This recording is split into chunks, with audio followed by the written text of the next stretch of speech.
Hi, everybody. What's up? This is Breaking the Cage, Astrology TV. I am LSF or Michelle Espinosa, whichever one. You can find me under either name. Hold on a second. Let me have another sip of my drink.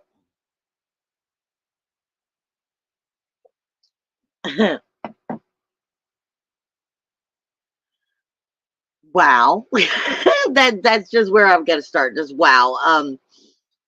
For those of you who do watch the video often, last week I did not come on, and I apologize, but we've been having like heat advisories and so forth, and along with that, my energy was just kind of exhausted. I don't do well with the heat in general. I never really did. Um, the humidity and so forth just makes me nauseous. Um, so I was laying low, and for those, like I said, who have been following me for any amount of time, I've been laying low a lot lately with everything that's been going on with my mom and doing my own personal work. So between that and the clients that I have, by all means, if you are interested in reaching me, please reach out. It's just I've been laying low for doing a lot of my own work, but I'm still here. I'm still here for sessions. I'm still here for people and for clients. It's just I've been pulling backwards. Been what the energy has been pulling backwards because there's going to be a major launch coming forward right now, and I'm saying it that way because the way Spirit keeps giving me as we move into the Lionsgate energy. Tomorrow, technically, I think it's at what? Did I write it down? At like 6:17 a.m. Eastern time. Tomorrow at 6:17 Eastern time, technically is when you're at the full moon apex at Capricorn. But right after that, you have 2 more weeks where you're going into the new moon and Leo, and then the Lionsgate. The new moon is on the 4th. The Lionsgate is technically at its highest potential point on the 8th. And what Spirit really is just giving me, there's this old song, and I just keep hearing it over and over and over again as we've been coming deeper into this congestion of energy. It's an old song by Kenny Loggins, The Danger Zone. And literally, they're like, the further on the edge, the higher the intensity. Also, in that song, it's speaking somewhat in a way that many of you might comprehend the energy, so to speak. It says, an overload sensory. And you never know what you could do, more or less, until you've been pushed to that overload sensory, jacked up as high as you can be to see if you're ready to come through it. Basically, the further on the edge, the higher the intensity. For some of us, that's our curse.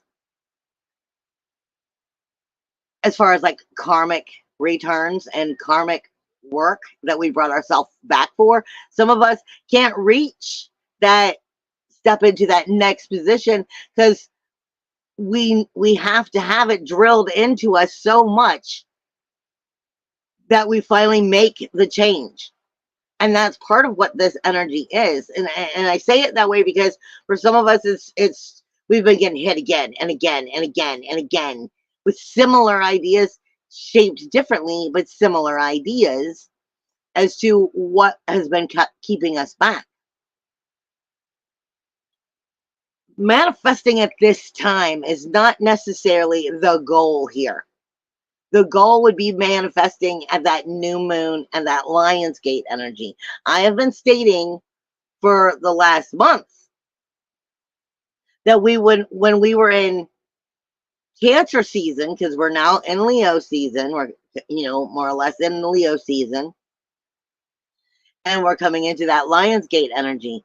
But I was stating, that Cancer season was having a double Capricorn full moon, and it kind of was like backing up the trash, backing up the truck and dumping the trash. Just keep backing it up and dumping the trash. We were going into the void. We were going backwards. A lot of people don't understand, technically, when you get into astrological energy or cycles upon cycles upon cycles, and the combination of those cycles that are all having a conversation at the same time. In astrological energy, any one person is walking through approximately 5 charts at one time, unless your astrological energy is like 3 of those charts all happen to be in the same sign.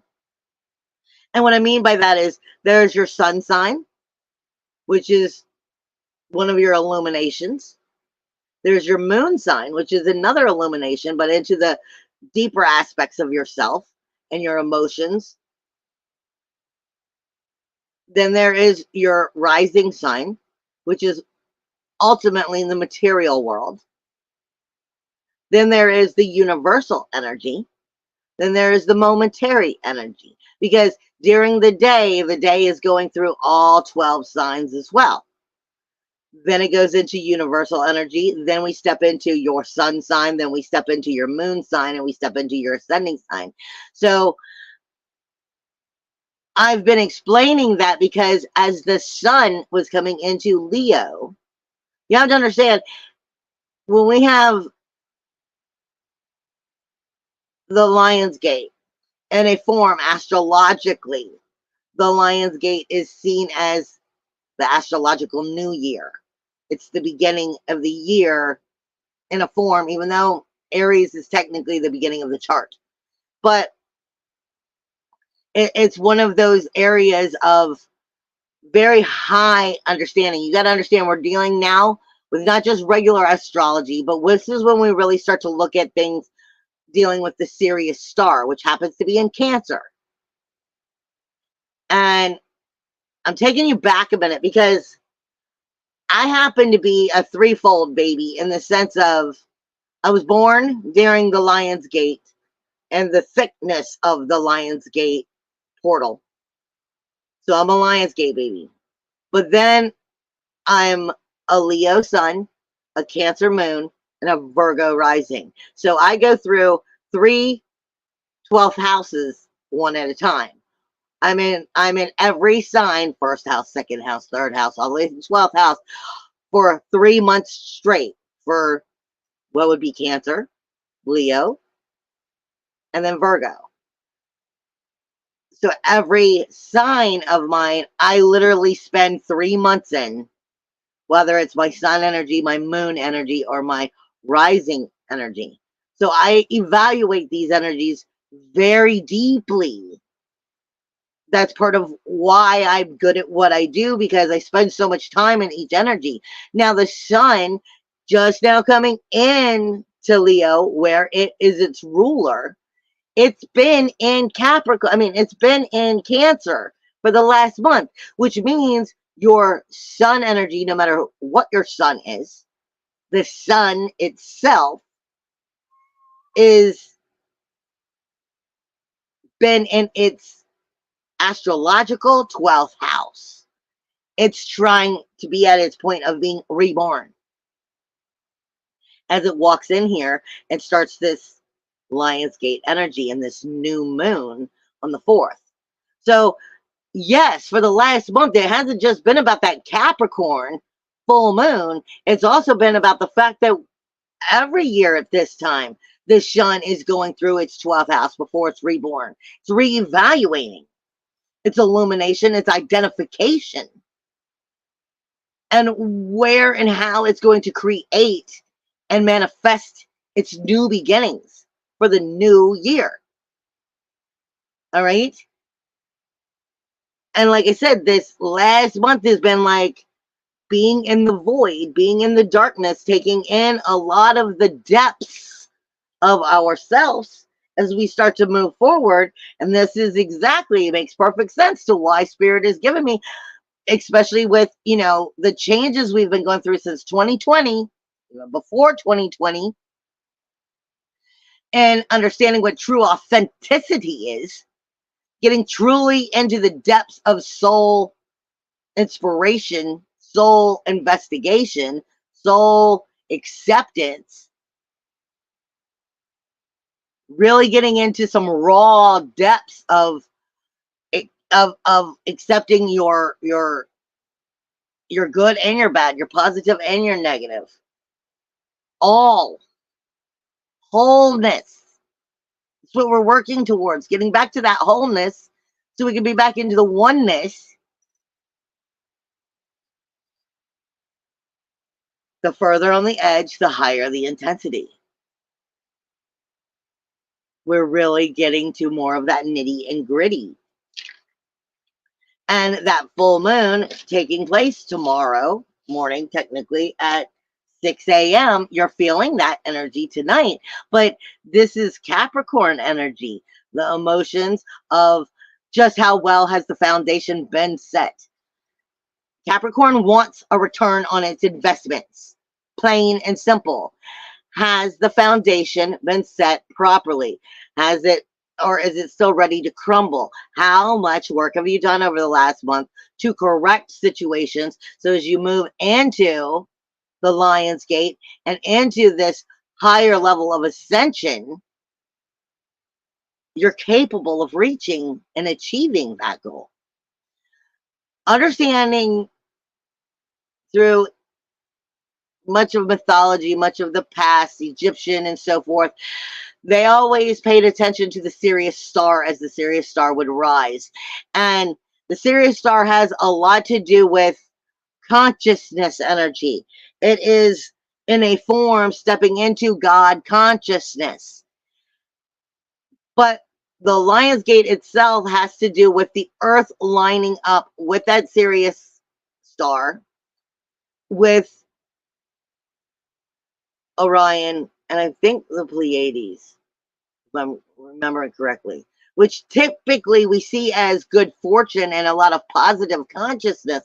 But the Pleiades, believe it or not, in astrology actually taps into a little bit more of the shadow side of the darker aspects. So, but that brings the full flavor and form. It brings full service to full wholeness, not avoiding shadow. The Sirius star taps into God consciousness within you.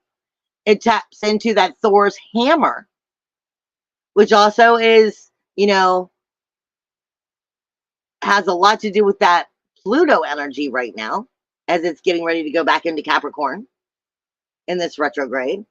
And Pluto is kind of like kicking in the door. When Pluto is the only planet that's always in that is always inward evaluating, but when it's in retrograde, it's like, no more of this bullshit. I'm going to kick in the door, force you to deal with that. That's kind of what we're getting with this energy, with this Sirius star. So we start really looking at who else is the Sirius star speaking to. This is also why Cancer, because Sirius star is at 14 degrees of Cancer. Who is the Sirius star actually having conversations with? Because that has a lot to do with the way we are communicating within ourselves. And then when I look at the astrology, when I look at the astrology, the chart itself, all I see is a giant spider. All I see is a giant spider, which right there says a lot. Oh, the web we weave when first out to deceive. Who are you deceiving? In some people's cases, it speaks to you about here, now, future, and past, all at once. The web you are weaving. How are you weaving it? It speaks to you about patience, speaks to you about endurance.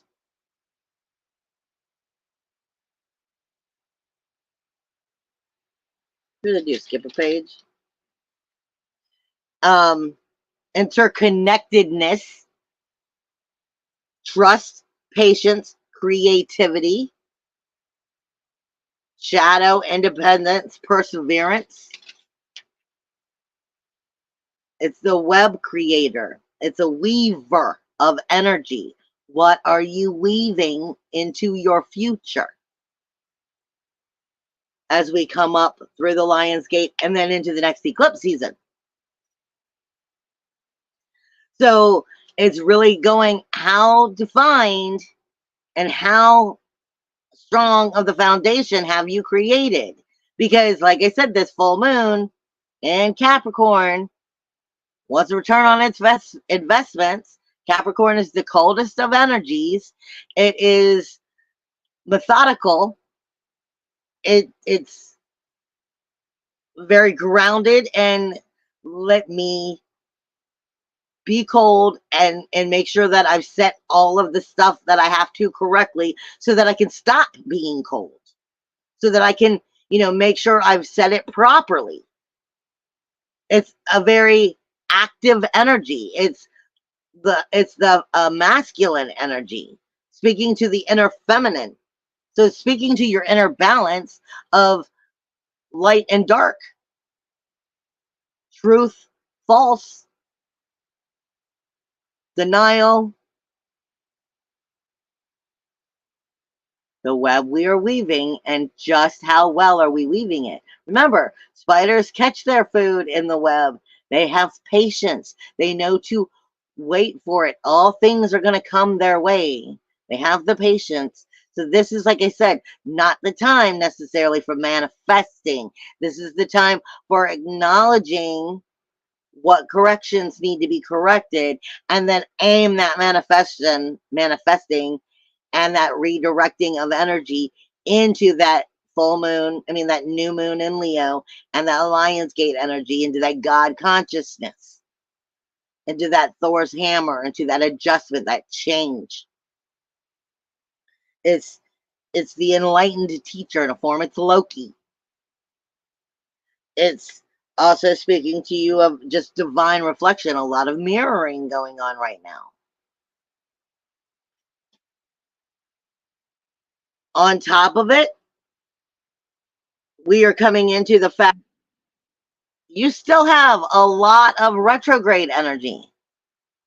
You have Saturn, Neptune, Pluto in retrograde. Then the ones that most people don't talk about, you have Pholos, Nessus, Ceres, and Cardiclaw. Right? There's 7 planets in retrograde. At the end of the week, you have Chiron going in retrograde.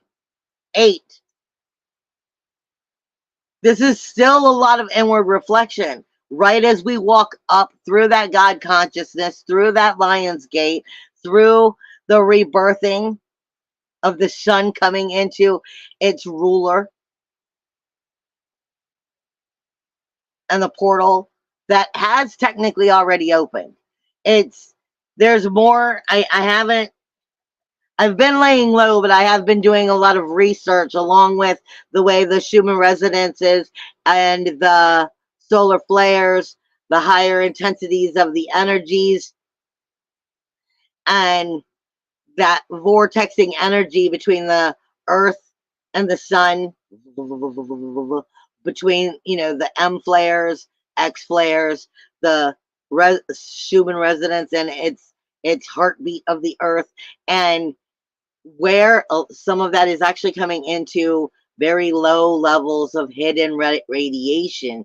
But I'm going to have to write about that later, because I don't want to put that in this video, because not everybody is sensitive enough to be picking up on that. But before I get into the astrology here, I do want to jump into the blueprint. I haven't jumped into the blueprint in a bit, but I want to, because of the highest, like I said, as we're coming into the Lion's Gate, you have so much high consciousness coming in that it almost can be hurt, almost can feel like it hurts, because it's forcing the sludge and the funk of the lower consciousness out. So you have Uranus, which we have major energy taking place right now between Uranus, Mars, and Jupiter. Everything really is reflecting in these 3 energies in the conversation taking place. No matter who and what's having the conversation, it is having a conversation with Uranus, Mars, and Jupiter. Then we get into that Leo energy of the blueprint.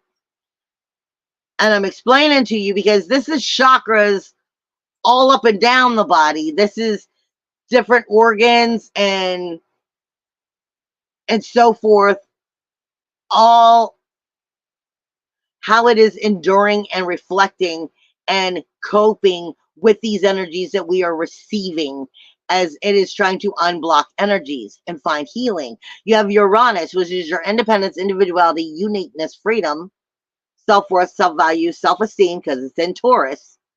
It is literally sitting on the nasal bone. There's your sinuses. And feeling the Taurus is the ears, nose, and throat.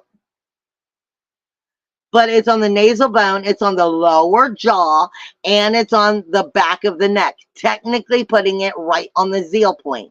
Also stepping it into that supernatural highway of the neck between the head and the heart, where everything gets caught up in, I coulda, shoulda, woulda. I could have done that. Well, what if I did this? Maybe if I had, no, I coulda, shoulda, woulda, will drive you insane. It is the fight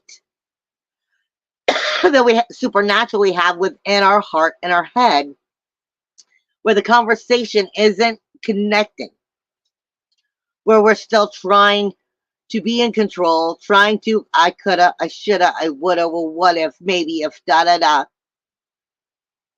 That causes problems on the shoulders and the neck in general, because that's not an easygoing conversation. It's not a healthy flow of energy, because there is the I coulda, shoulda, woulda going on. There's the question within, the fear within. Has to do with our expression, how we communicate to ourselves as well as outside of us to others. It's your throat chakra, but it's also the zeal point. The zeal point is, like I said, because this is the back of the neck that I'm talking about, Uranus being in contact with, the back of the head, the lower jaw, and the nasal as it's moving this week.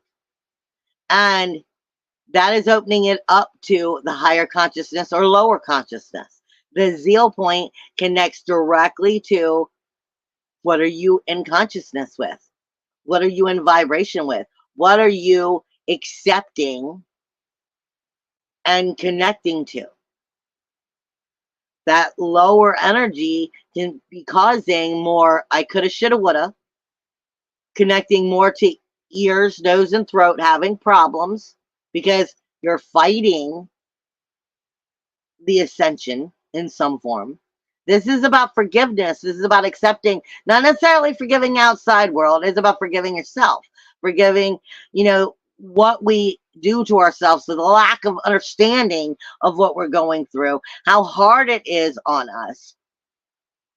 The further on the edge, the higher the intensity.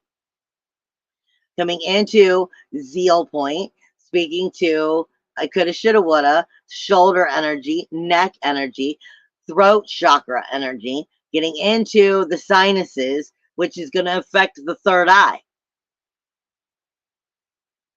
Then you have Mars, which is technically moving into Gemini this week, which is the esophagus, the trachea, but it also is specifically dealing with your visual senses, how the eye and optically is visually seeing things.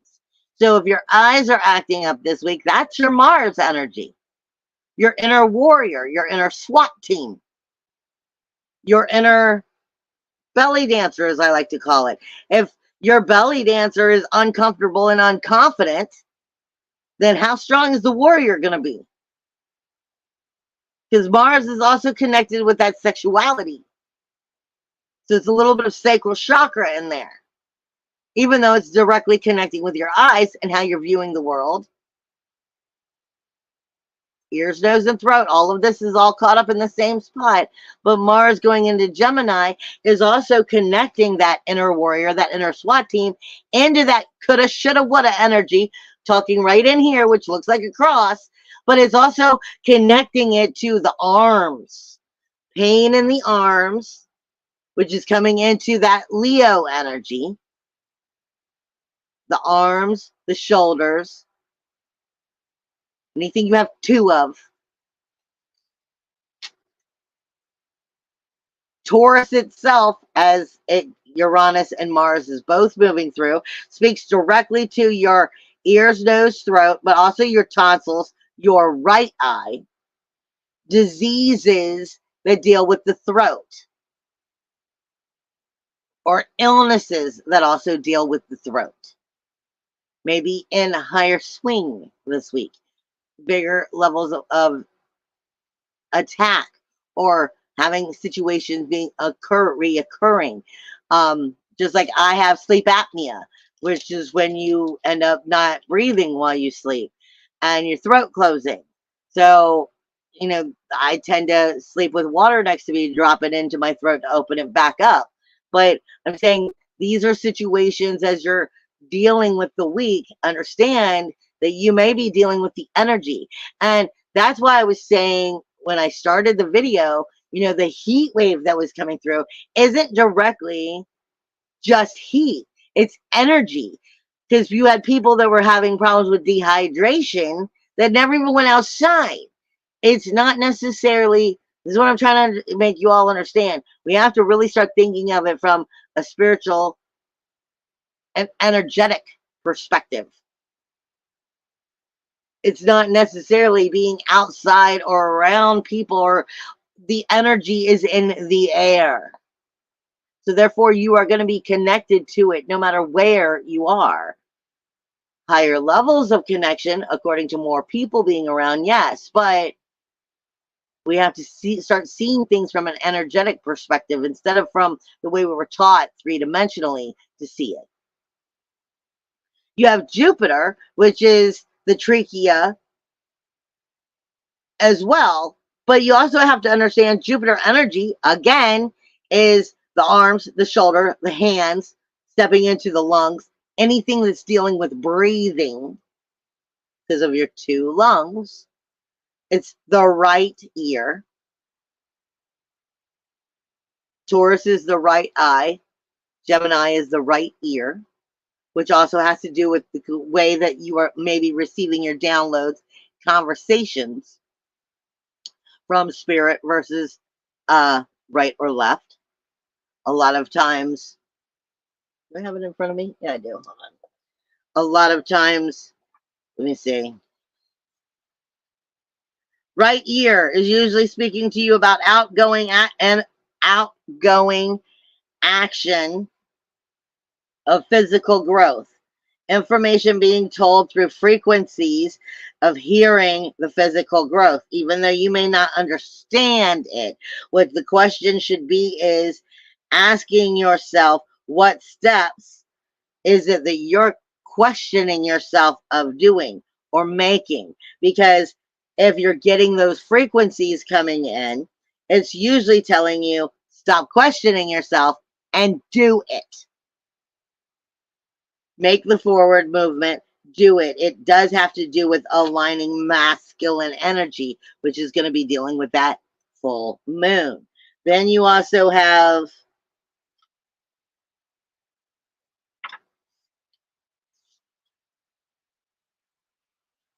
right ear downloads is also about communication over your physical and your material path, giving you answers, upshifts about the direction and the decision that is next to be made. Take action. You may feel very revved up within the energy as it is happening.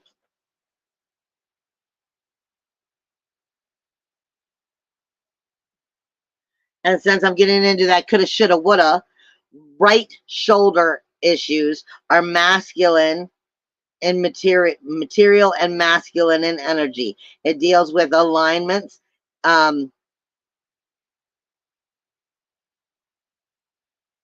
alignments coming about when you do not take action on what it is that you desire. That pain and stuff that you're receiving, especially in the neck or in the right side, since most of this is dealing with the right side, is speaking about not taking the proper action. When you're getting these pains, when these things are happening, it's because there's something you should be doing, but you're not doing it. You're still questioning it. You're doubting it. And they're telling you, stop doubting.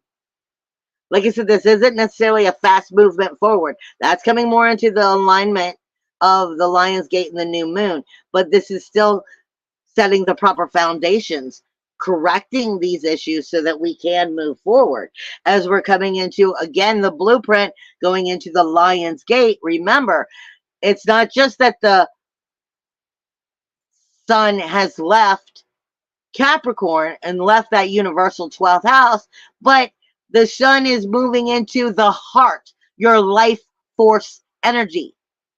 And the life force energy is dealing with the breathing, going through the lungs, into the shoulders, up into the head. It is your vital forces. It is your heart. It is your spine. It is your blood, and it is your circulation.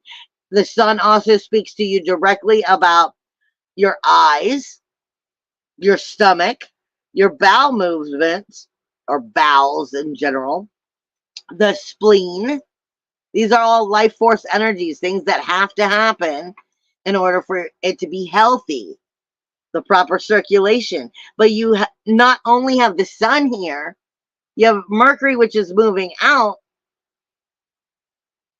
this week as well, but you have Venus here, making that sun energy the heart energy, that life force energy. Higher on the edge, the more the intensity. Venus is your sensitivity, bringing that Leo energy, bringing that Lionsgate energy, the movement as we move forward in the next 2 weeks, even more sensitive than regular. And Venus is also adding your private parts to it. It is paralysis to it. It is kidneys, skin, asthma, and your senses in general. To the fact of we're already dealing with the heart, the spine, the blood, the circulation, spleen, bowels, stomach, and eyes. Then that is all the heart and breathing and the conversation that the spine is sending through every chakra.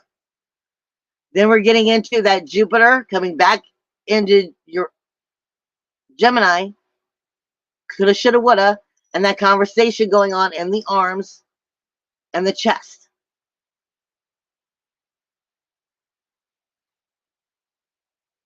And then getting back into Uranus speaking to you about your nose, the lower jaw, Mars, the visual of the eyes. You have every reason to feel a little bit off and the need to give yourself a break and feel that your senses are in overdrive, because they are. But this is also what we're trying to upgrade and correct.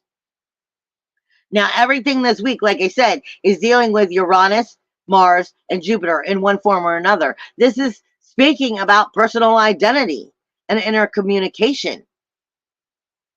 Really getting on point with our authenticity, with our depths, our rawness, our truth, overcoming shadow,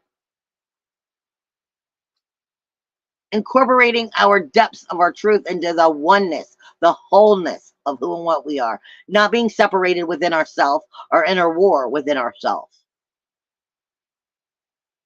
You have very positive energy this week with that Mars and that Uranus. Even though Mars is moving in to Gemini, they're still close enough to be within this energy.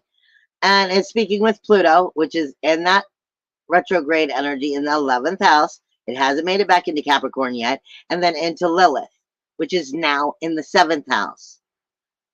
You have your goals, dreams, ambitions, outer community, speaking to your inner communication, as well as outer communication. Everything that is up close and personal to you, because that's what Gemini is. The curiosity and understanding and development of everything that's important to you.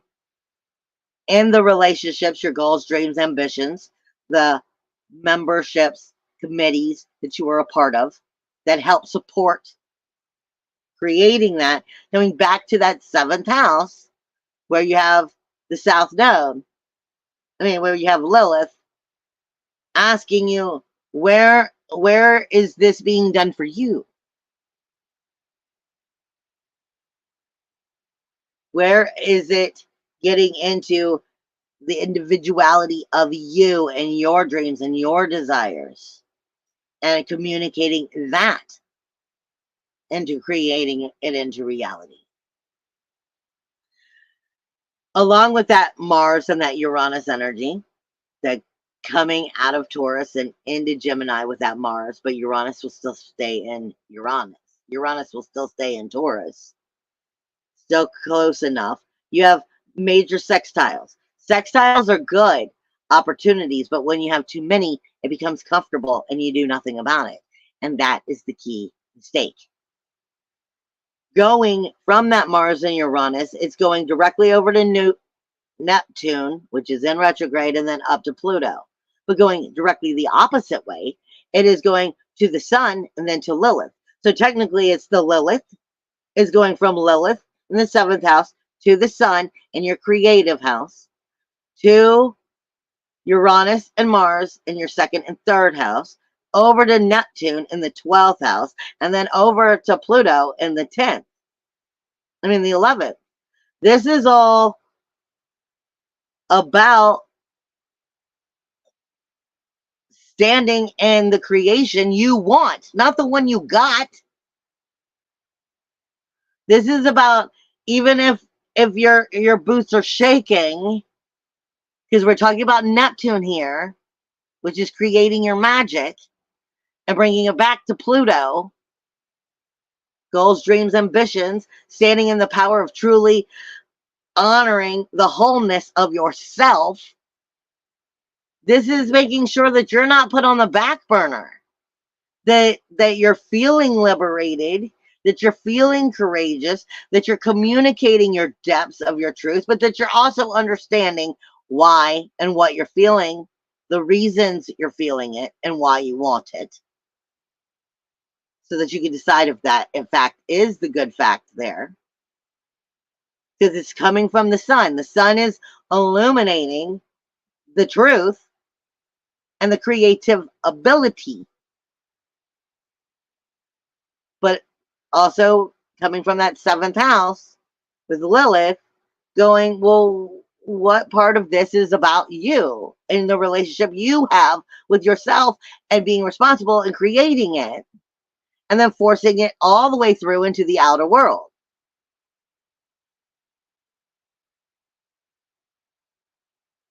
But this is about taking the steps to make sure the communication is being heard, that you are speaking your truth, that you are hearing it, that you're not allowing it to sit on the back burner and hope, I got this, I can come back for it a little bit later. No.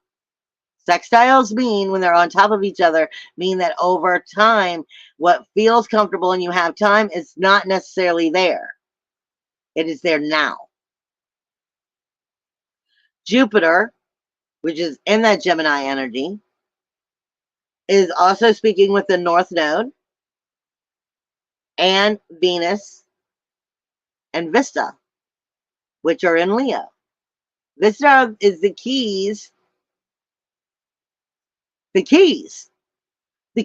the creating through the sensitivity of understanding your wholeness, tapping into that wholeness of accepting of all that you are and what you are capable of creating, digging deep enough to pull it out and show this freaking world, bringing it back to Jupiter in the 3rd house, communication, abundance and manifestation, knowledge, because we're talking about Jupiter.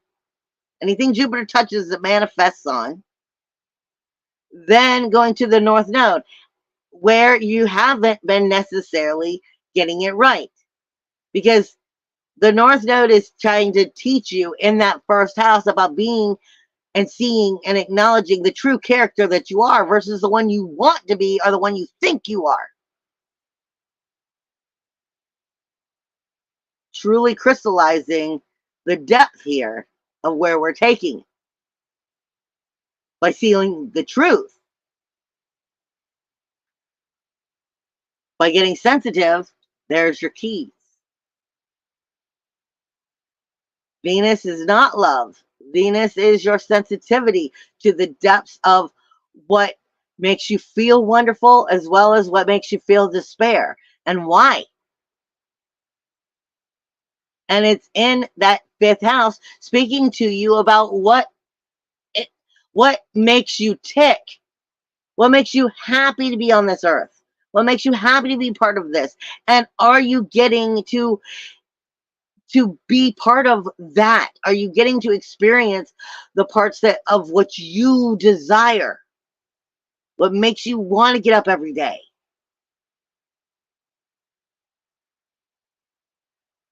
Communicating into the character of being that.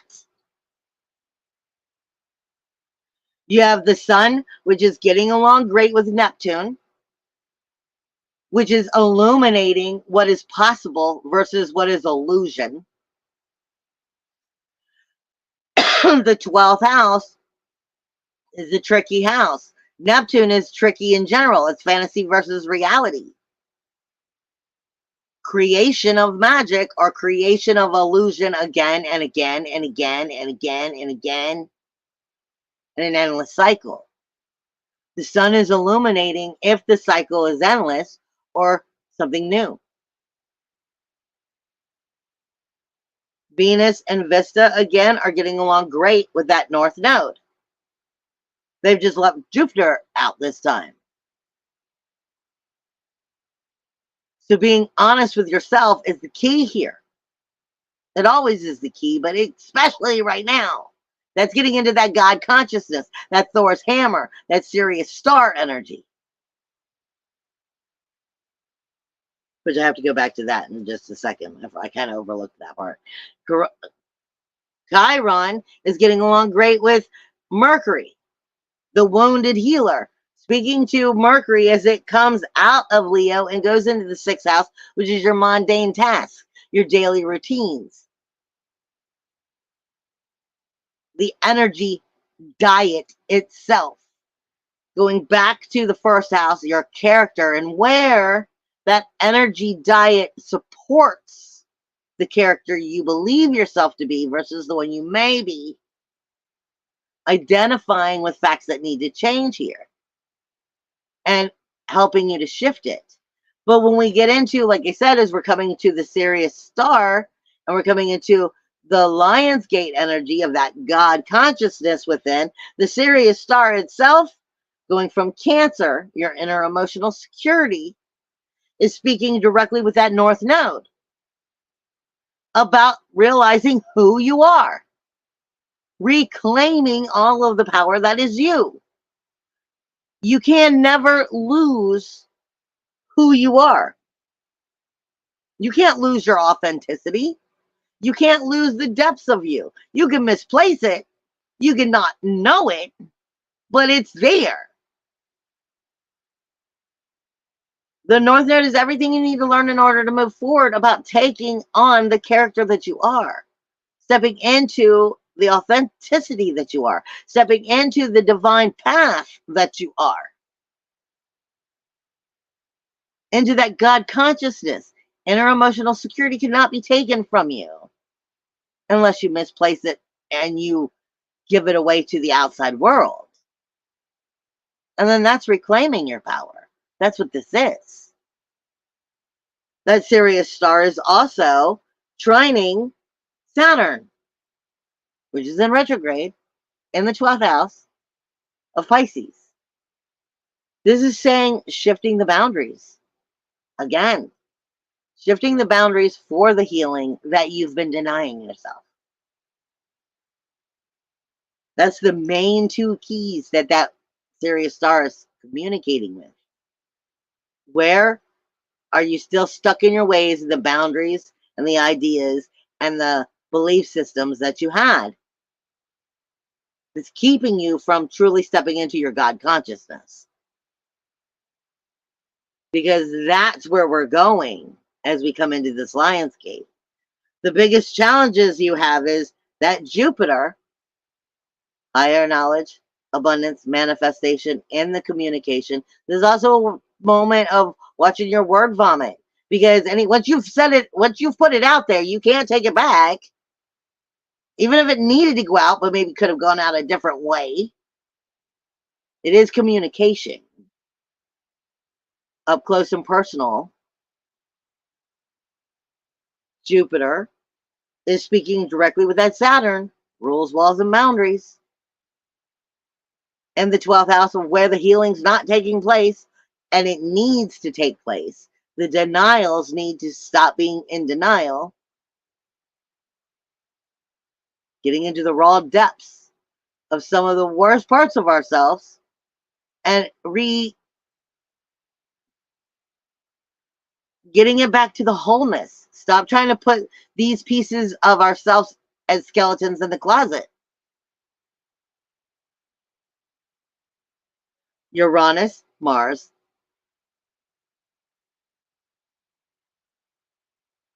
are are not getting along with communication, not getting along with Mercury as it moves into that into the sixth house, as it comes out of Leo and into groups, committees. I'm sorry, into your mundane tasks, people, places, and things, your energy diet, your mundane, what you're a part of, your ritual daily activity.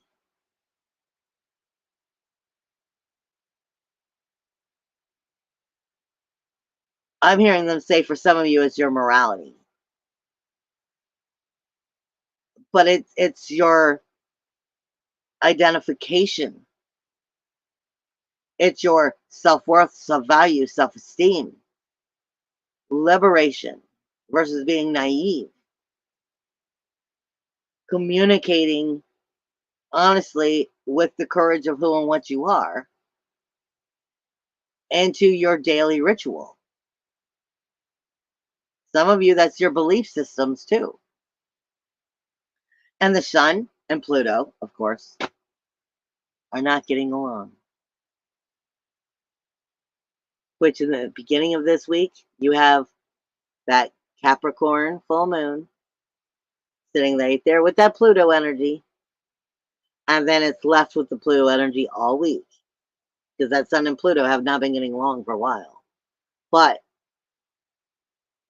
it's the sun in Leo, your creative, what makes you tick, what makes you enjoy and being part of this world versus actually being a part of this world and being what you really want versus what you dream. They're not getting along because we're still having problems overcoming the danger zone